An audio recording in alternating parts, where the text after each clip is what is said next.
Alright guys, I am obviously under the truck. I've been working on getting the underside of the floorboard cleaned up to be able to spray LizardSkin ceramic insulation. Uh, I did a lot of research. The two top vendors, I guess you could say, were Second Skin and LizardSkin, and I don't really have any preference either way. I've never used any of them. I've always considered these things to be more for the audio type guys, but I have had issues with the floorboard getting really hot on this truck. So while I have the transmission out, there's pretty much no better time to clean everything up and spray it with some kind of ceramic insulation. I looked at doing the tapes, but after taping the AC box on my Ranger, that took like 6 hours, and that was just the AC box. I'm not about to try to do that under the floor of this truck. So I am about to work on scuffing everything up. You need to get kind of a rough surface so that the spray has something to grab onto. So I've got 60 grit sandpaper. I've got some Scotch Brite pads, and then if worse comes to worse, I've got a wire wheel. We're going to see what it takes. I'm hoping one of these will work just fine because it's a lot of surface area and you don't get much contact with the wire wheel. So as I'm sure you can imagine, it took a lot of prep to be able to spray this. It's a diesel. It's a 7.3. It's been leaking oil since the year 2000 probably. So I was under here with Simple Green and a pressure washer, a scrub brush. I have used all kinds of different chemicals to get as much of the oil out of it as I can. I just did another spot clean with the Simple Green and some rags, and I'm gonna start scraping it up and see what I get.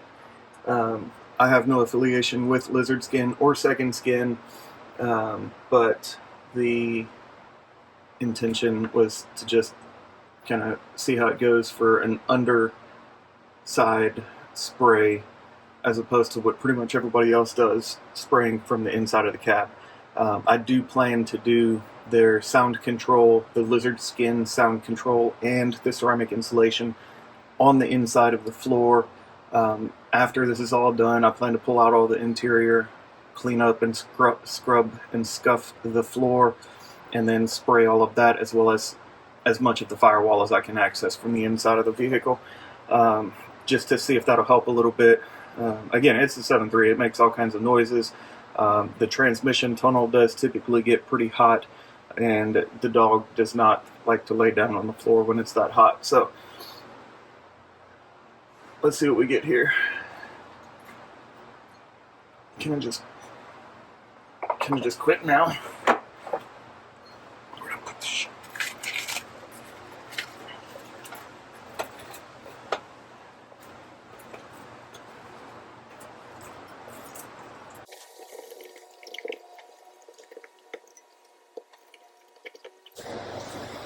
So the convenient thing here is that the oil seems to have stained the top layer of whatever coating's under here. I'm guessing it's just some kind of primer or paint or something, but it gives me a fairly easy reference on what I have and have not yet hit yet.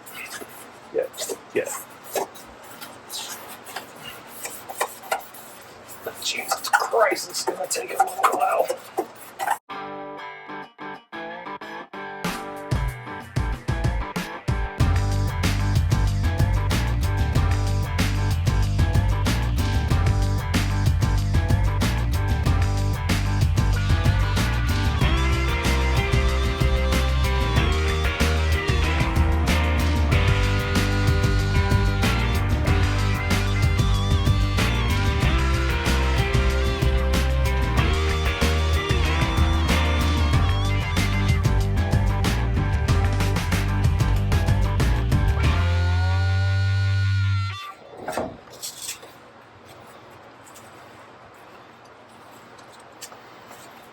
try the sandpaper.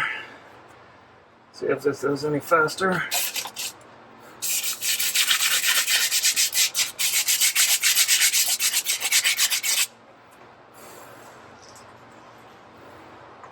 Yeah, I feel like I should have known better.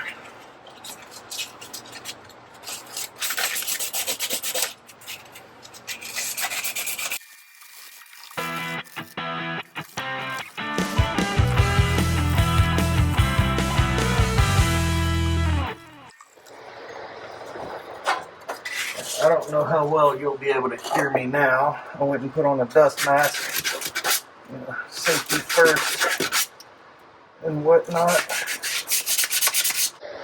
I wanted to move the camera so that you could get a better visual of like the areas that have not touched versus where I have scuffed it up so far. You can see I'm getting plenty of dust kicked up, which is why I got the mask.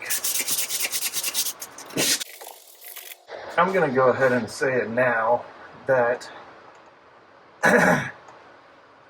if the insulation doesn't stick well, I'm going to go ahead and claim that as poor prep work, because I'm doing what I can here, but I probably don't have the proper equipment to be getting a really good surface prep for this. So we're going to kind of just try this out, see how everything goes, and I will not be holding it against them if it doesn't stick, because I'm not a painter, and this is why.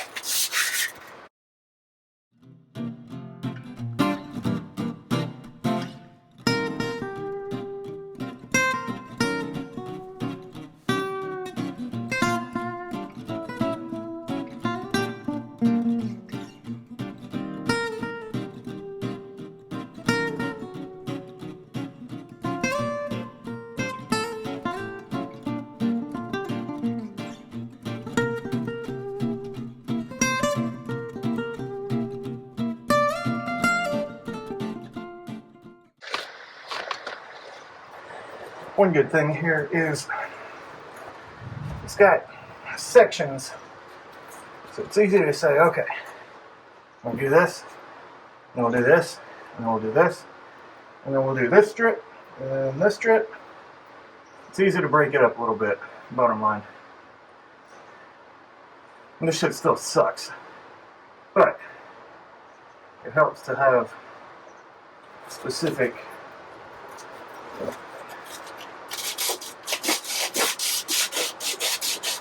goals with each bit of effort, I guess.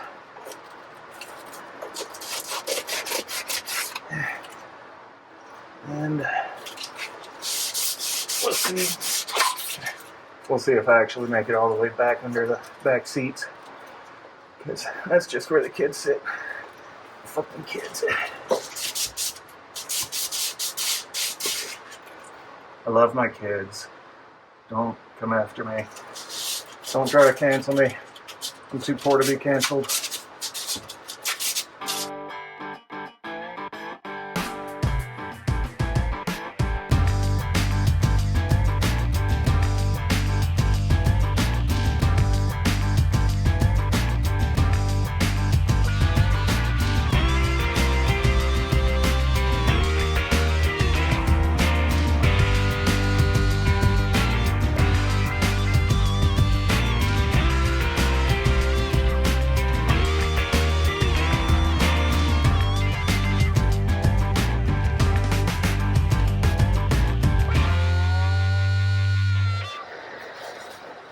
So it seems that the general consensus is to wipe everything down with alcohol as the final step for preparation. So let's get that done.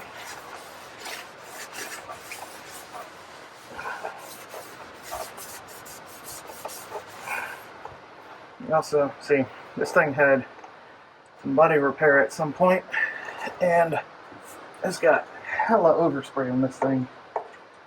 So that's part of what I'm dealing with, is getting all of that cleaned up at the same time. That's just rubbing right off.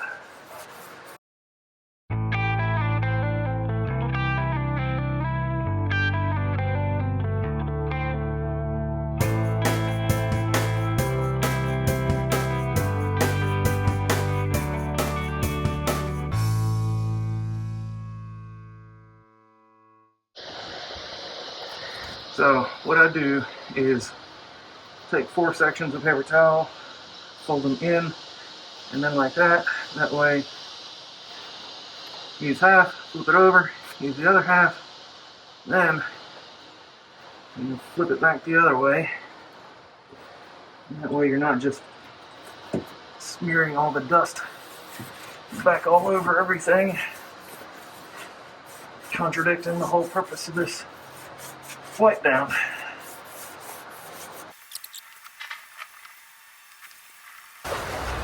We definitely have some thunder in the background out there. I am hoping we get some good rain, because this shit is not okay. Louisiana. It's supposed to be the swamps. We have been having wildfires in fields. Probably because people don't understand how fire works, and they like to throw their cigarette butts out of their car on the highway while we're in the middle of a heat wave with burn ban.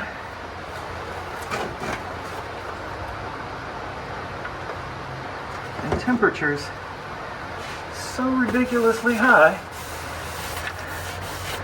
that people's soil, the soil in their potted plants, is combusting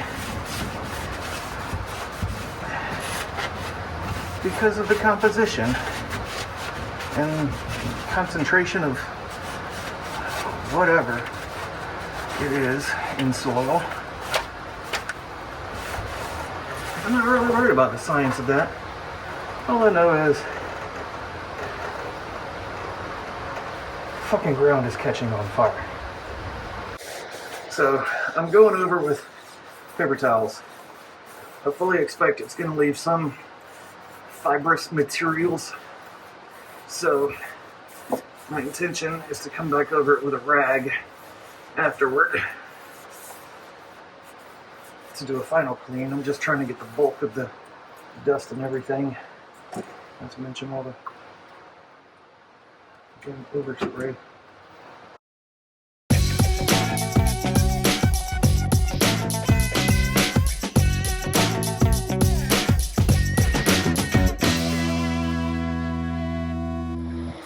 And here we go.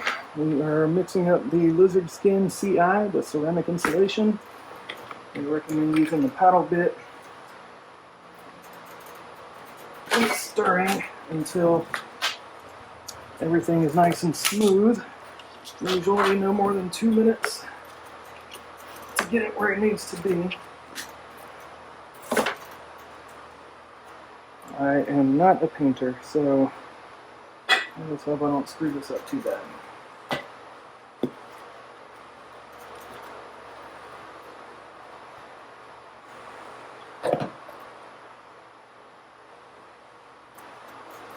They say the mixture is expected to settle toward the bottom, so we want to make sure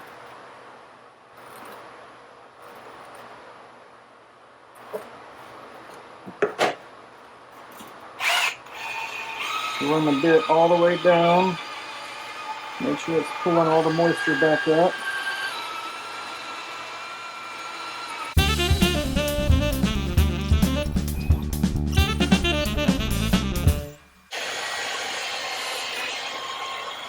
Looking pretty consistent, pretty smooth. And just a little bit more time Make sure we're as even as we can be.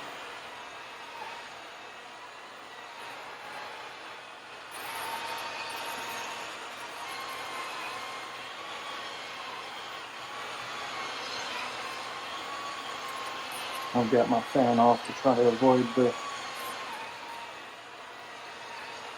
audible reverberation we were getting from the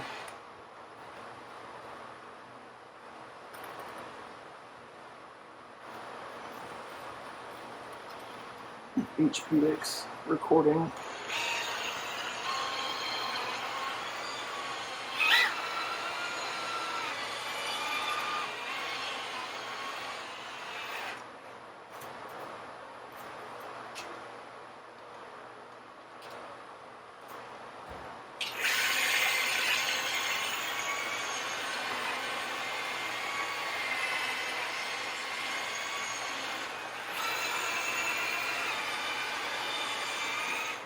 So that's probably as even as we can get. That's the fun part. Pour this into this. I'm making a giant goddamn mess. I'm gonna make a mess on this side, so we'll do that.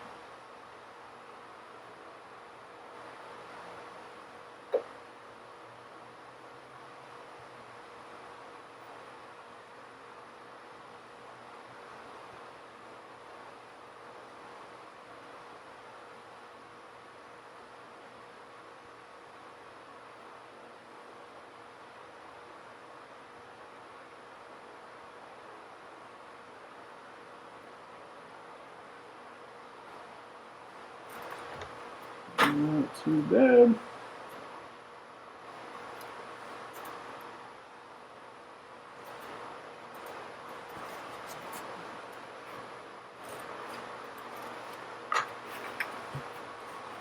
I'm not going to call that a win, just got one little drip on the pullout. I'm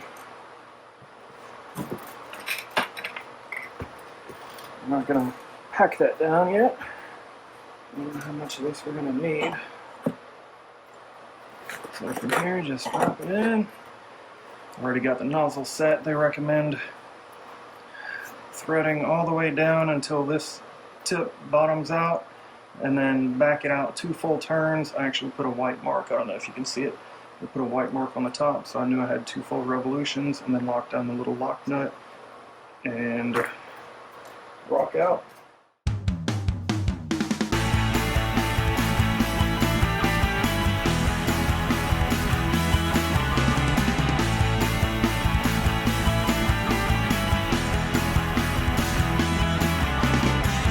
Alright, so cleanup on this thing is pretty simple. Break off your can. I did already rinse this out in my 5-gallon bucket outside, so it's not as bad as it can be. So you break off the can, and then you can remove your spout and your nozzle. Of course not.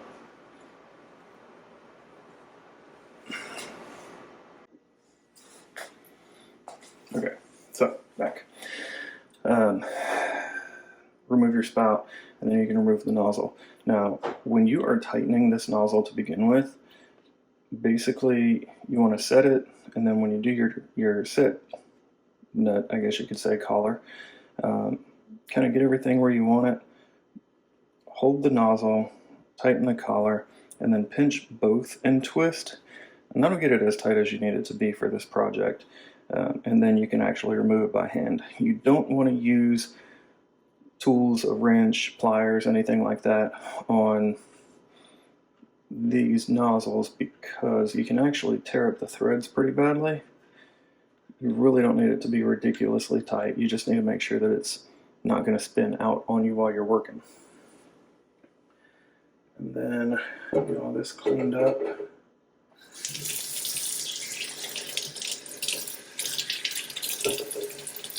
And then I use a pad with a little nylon scrubber on the back side.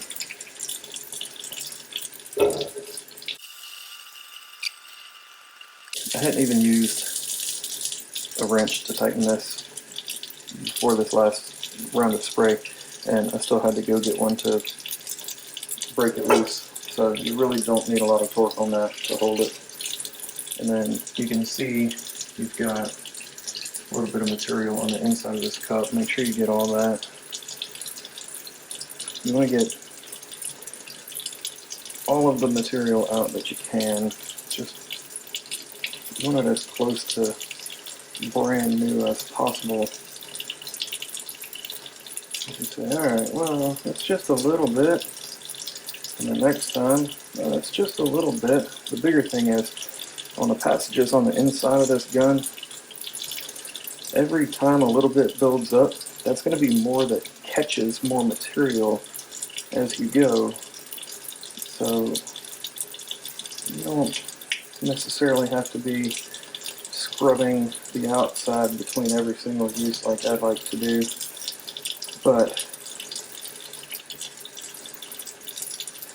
a little bit does go a long way. And the intersections are really where you need to make sure that you're being cautious and not allowing it to build up, because that will cause significant problems down the line. It'll just kind of snowball, spiral out of control from there.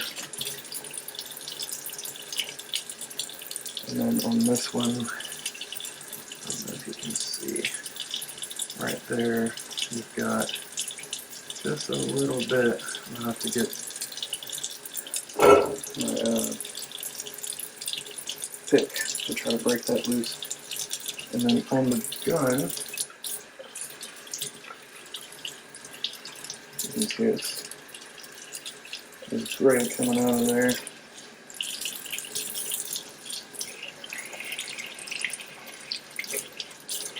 They say warm water. I'm basically all the way hot.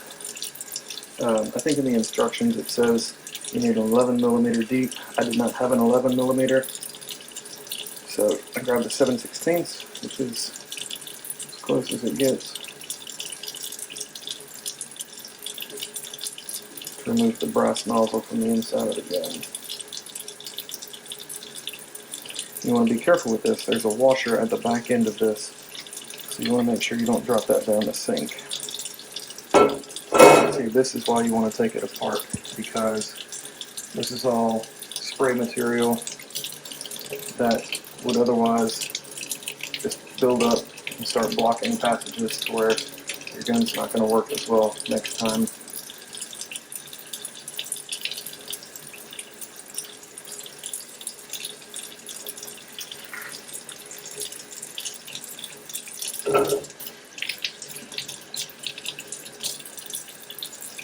This nozzle should never have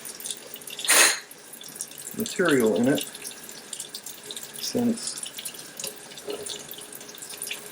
this is just your air line. Your spray isn't actually coming out of this.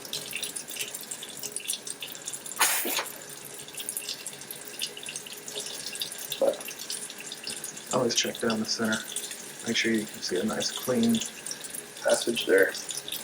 And then once you remove that nozzle, your gun is going to come apart in two pieces. So you need to clean those well.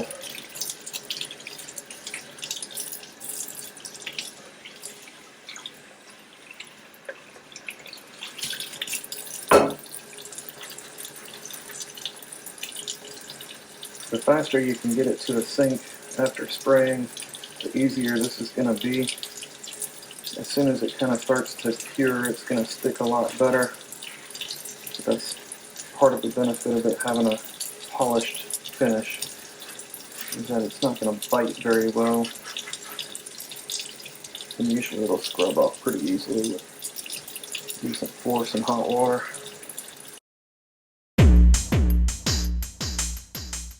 You want to make sure you got good flow with your water as well. Make sure you're flushing everything, as well as helping to prevent this shit from clogging up your plumbing.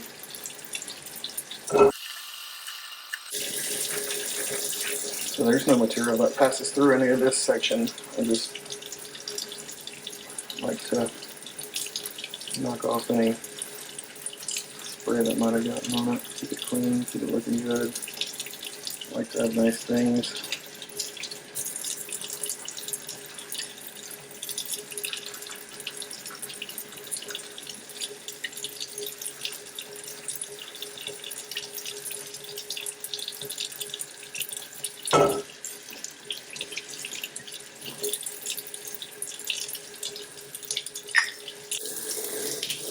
And we still need to clean the actual can.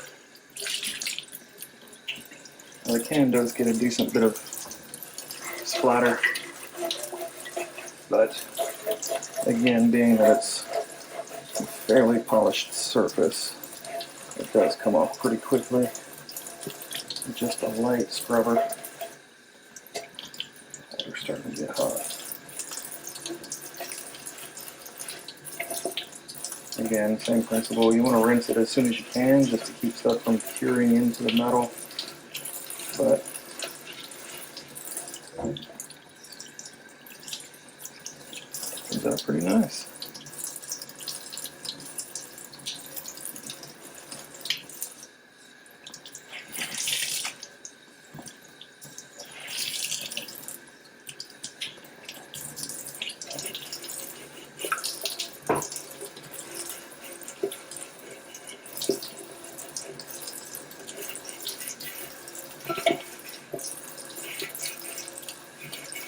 Make sure you get on the inside of this lip here. It'll build up there. And then do your best to scrub around the little tips on the inside of the neck. Make sure that your gun has something to bite down onto when you put everything together.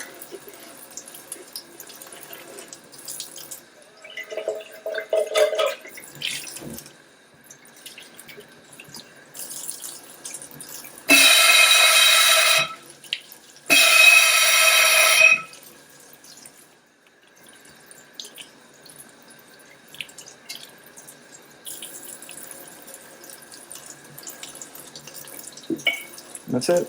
So on my compressor setup for the LizardSkin spraying, I have an 80-gallon compressor, but I blew the regulator off of it trying to adjust it before spraying, so I had to go with my little compressor. It's a Makita MAC 5200.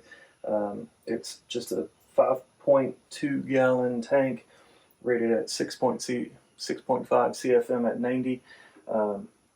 Very basic little compressor. This one is, fairly easily portable and whatnot. But I kind of had to cobble together some hoses. This is what I normally use, just airing up tires and such. But it actually did the job really well. I regulated my pressure to right at 70, 72 psi, so that when I was spraying, I was getting a consistent 65 to 70 pounds. It held up awesome. I never had to stop to let it recharge. Just between the downtime from not spraying, repositioning, twisting the airlines off of my ankle while I'm rolling around under the truck on the concrete. Just overall, it worked really well. So don't feel like you need to go out and get a fancy compressor or, not be able to spray this stuff at home just because you don't have a commercial compressor at the house. A small compressor will work just fine. The main thing is the CFM. Make sure that it's going to be able to keep you at least, whatever air pressure you're planning to run. On the CI, I was running 70. When I do the SC in the interior of the truck, I'm going to drop it down to around 60. So you just want to make sure you've got enough CFM to be able to maintain your spray pressure, or at least catch up pretty quickly if you take a quick break to let it do so. But this thing worked great. You don't need a big fancy compressor to get the job done. So I've always wondered how these texture liner insulator spray guns work. Most people are satisfied with, you put your stuff in the cup, put your gun on the cup, hook a line to the gun, and spray. I'm fairly technical. I like to know how things work so I can better understand how an adjustment affects things, or just kind of wrap my head around how it actually functions to do my best with the equipment I've got. So basically, they're insanely simple, right? So this is just a siphon tube. It siphons from the bottom of your cup up and out, but it doesn't actually come through your brass nozzle. So you see the brass inlet and then you see a brass nozzle. This is actually nothing but your air. So when you adjust the tip of your nozzle, you are actually adjusting this back side of that tip against the perimeter of this brass nozzle on the inside. So when you bottom out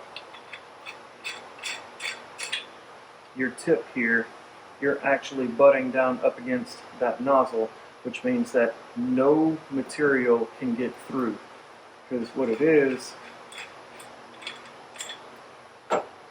this is just blasting air through the tip, and it's suctioning the material from the can up through your siphon tube, and it's coming out around this nozzle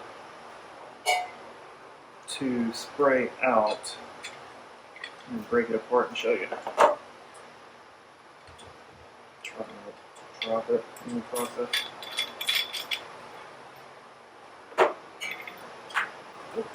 There's that washer I keep warning everybody to not drop. Again, there's a small washer at the end of that brass nozzle. So this is all nothing but air right here. There's no version of this that has any impact on your actual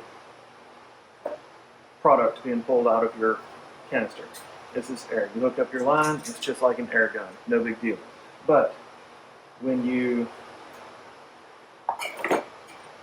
connect the siphon assembly to it, your brass nozzle goes out through this opening here, and then you probably can't see it, but there is an opening in this tube that everything pulls through. So what it's doing is pulling the material out of the can and up through the nozzle, or I guess this would be the better reference.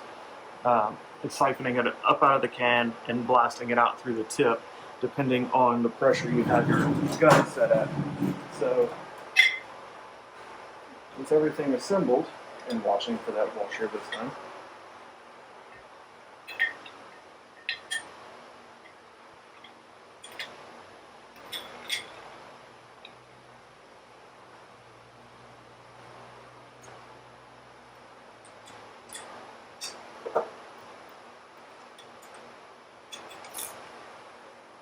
you don't need to go super tight on this.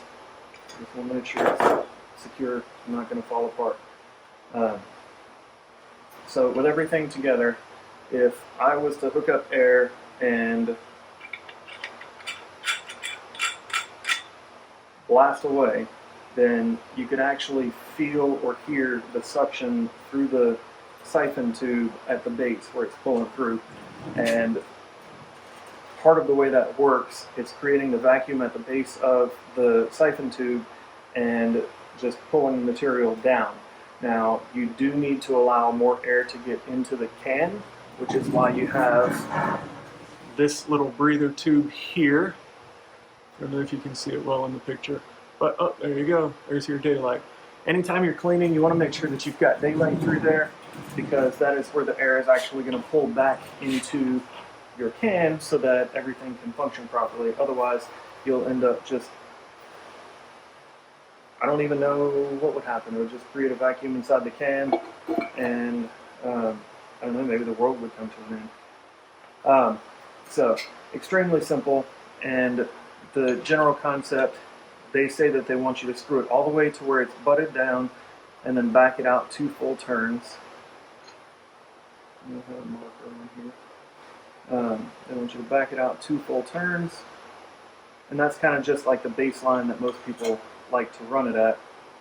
And then from here, if you want to run a thicker layer, then basically you'll just open it up a little bit more, because that again is pulling this tip, the sleeve. It's basically a sleeve that goes all the way in against that rubber nozzle on the inside. And so you're just separating this further off of that nozzle. There you go. Show you a better reference. It'll be a little more understandable. So as you are threading the tip into the housing here, you're actually going down up against this nozzle here. And then as you thread it out, you're pulling it away.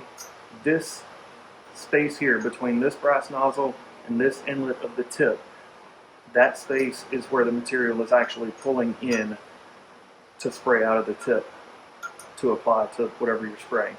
So the further out you go, the more space you're going to have between the tip and the nozzle, and therefore you're going to have more material. Whereas the tighter you go, the tighter the space, so you're going to have less material. You want to make sure that you're careful to not go too tight, because if you don't have enough of a gap, you're not going to be pulling enough material as you spray, and that can actually force it to aerate to the point it could be partially drying before it even contacts the surface you're spraying, and that doesn't allow it to really cure and bond to the surface. So make sure, on the other side, if you are spraying it too much at a time, then you could end up taking forever to dry, or in a worse situation, if it's too thick, it can actually start to lift, where the top layer dries and cures before the base layer does, and it'll actually end up pulling off the material, and it cures to that top layer from the inside, rather than actually everything curing against the material you're spraying. So you definitely want to be careful with that. They recommend the 2 turns after bottoming out.